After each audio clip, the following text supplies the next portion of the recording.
Hello friends, Jennifer Pearson here, Thistle Gypsy, with another Dark Deck interview. So today we're looking at the Hobbit Tarot, and the companions go through a lot of trials in order to get where they're going, where they're fighting over material objects, trying to get them away from the dragon because they are it's their historical treasure that he has stolen from them.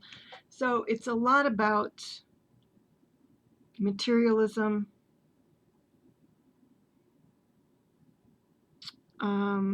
and facing a lot of encounters with dark creatures. Also within that context, finding your courage and the various gifts and failings of others, and all that stuff. So it does have more dark cards, I think, than the usual Rider-Waite-Smith.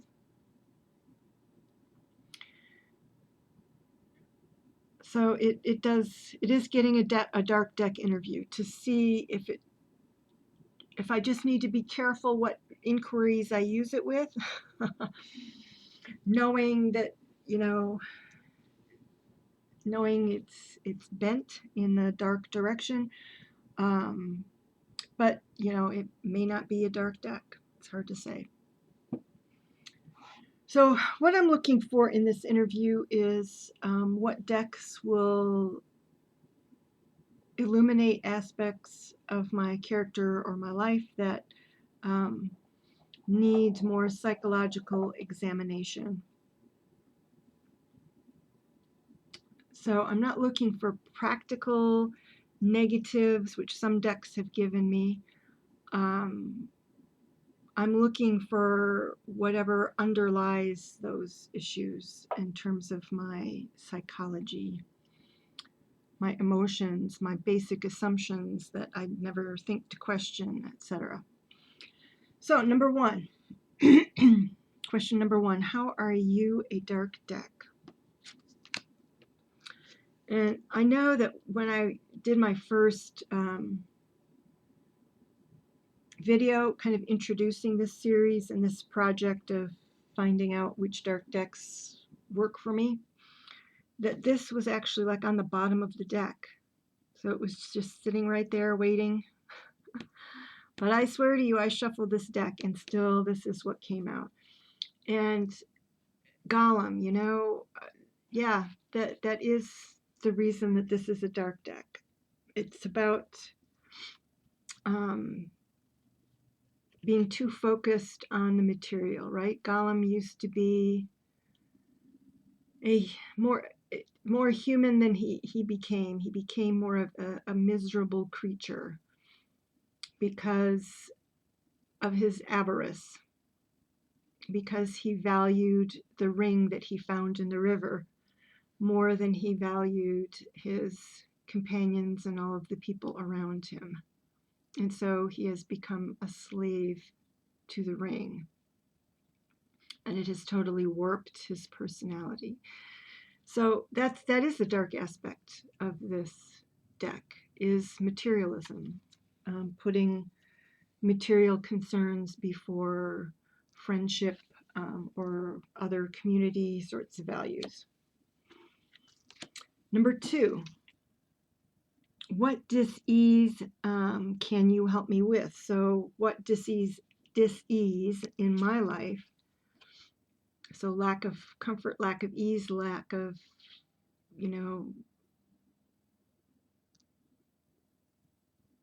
lack of emotional or physical or environmental health can you help me with? And it's given me Smaug. I'm not sure if Smaug is completely done for there. 10 of Wands. Because I thought he actually landed in the lake. Well, let's see. In the book gives a little bit. Yep, so here it's just going to show him having landed in a tree instead of in the lake. So the black arrow has struck the dragon Smaug straight through the heart and brought it down stone dead.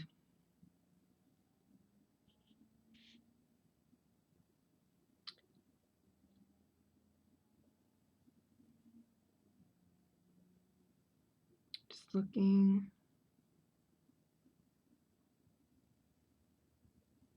Oh, that's right. He crashed onto the town. Oh, here it even says, as his body hit the water, a vast steam hissed upward, then fell silent. This image of the dragon coiled around the tree of life evokes the dragon constellation coiled around the pole star. All right. Far above the earth. It also suggests the serpent of wisdom coiled around the caduceus of Mercury, god of healing and knowledge. Oh, let's not sugarcoat it. This is Smaug. All right, so I could see this. What dis-ease can you help me with? Kind of killing myself or overextending myself over material gains and material concerns. Because my health does get impacted, even working less than 40 hours a week. So the next one, what is your recommendation for that dis-ease? So for this problem, but see, this is more of a practical problem. So this might be more of a practical deck that talks about practical obstacles in the everyday world. This, this isn't psychological. It's not how I'm taking it. But anyway. So put an end to any bloodsuckers. Page of Swords. I think this is, I said it a little dramatically, but put an end to anything that is draining you, as a spider would happily do. Yeah. Just putting an end to anything that drains your life. Decisively, quickly. And again, to me, that's very practical. And there's nothing wrong with that. But when I'm thinking of dark decks, as I'm doing this dark deck interview, I'm looking for decks that provide some psychological insights. So this may not qualify. This is more interesting, though. So question number 4 is, what dark aspect of my personality holds me back the most in my relationships? And I'm going to take this to mean being a keeper of secrets, or being in a place where what I would have to say would be Greek to them, or whatever language this happens to be. Is speaking in runes. In other words, there's more than one aspect. There's that, my inability to find people in the area where I live that would get where I'm coming from, would understand my language, would speak my language, so to speak. The other is, if we're looking for psychological dark aspects, would be the fact that I don't tend to naturally, I'm somebody that will listen but not reveal, because I'm more interested in hearing about somebody else's life. And unless somebody asks me questions, I don't rattle on about my own life or my own thoughts or whatever. So if you don't ask, you tend to not get anything. And for some reason, I do tend to end up around people who do just sort of blabber on and never ask me anything. And I don't generally complain about that. It's like I can be interested in what they have to say. But so I'm not being very revealing of maybe my personal inner truth as I could be. Let's put it that way. With friends, yes, generally. With romantic relationships, often not. I just sort of keep to myself. It was interesting that that particular card came up as opposed to the Hermit, but I think it's a similar, this would be, I think, a more psychological take on it, but it's a similar problem. So the last one, number 5, what dark aspect of my personality holds me back the most in my career? And we got the 5 of Swords.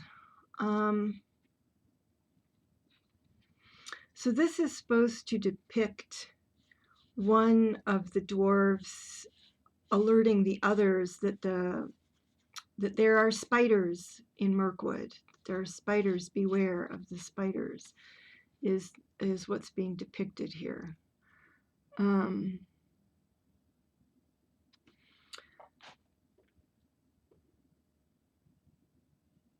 I'm trying to think of how that would,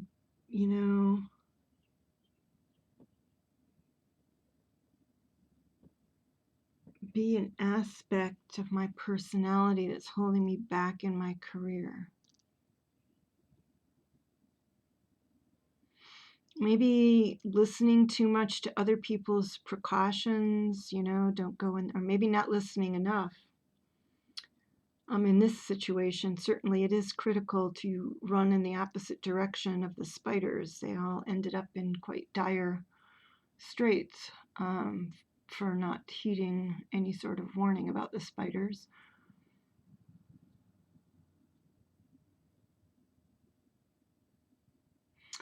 Well, I'll just say this. I believe that this card probably has a worthwhile message to me, even though I have to give it a little bit of thought to kind of nail exactly what it is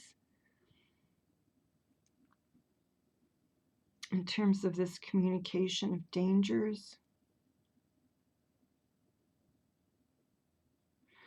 But again, it feels more practical than a personality thing.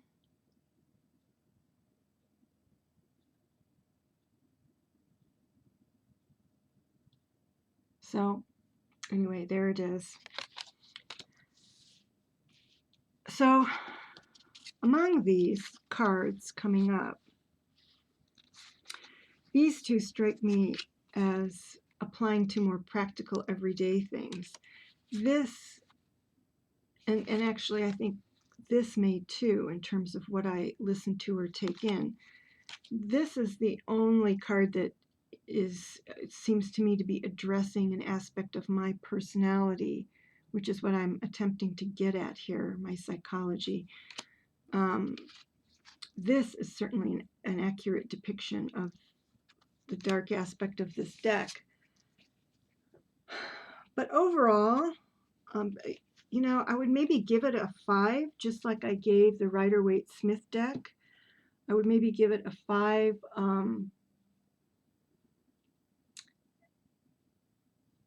Because it does address more, not darker aspects of personality, I think, as darker aspects of life, practical life that we're living on a day-to-day basis.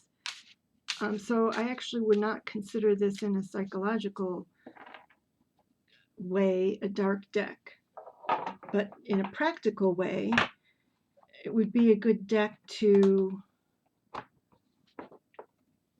consult if I am looking for what potential obstacles might be in my way.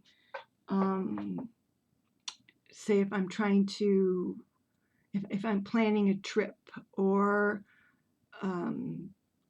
whatever the case may be, even for a month, and just draw cards from the Hobbit tarot to see what bogeys might be I might encounter during the course of a month.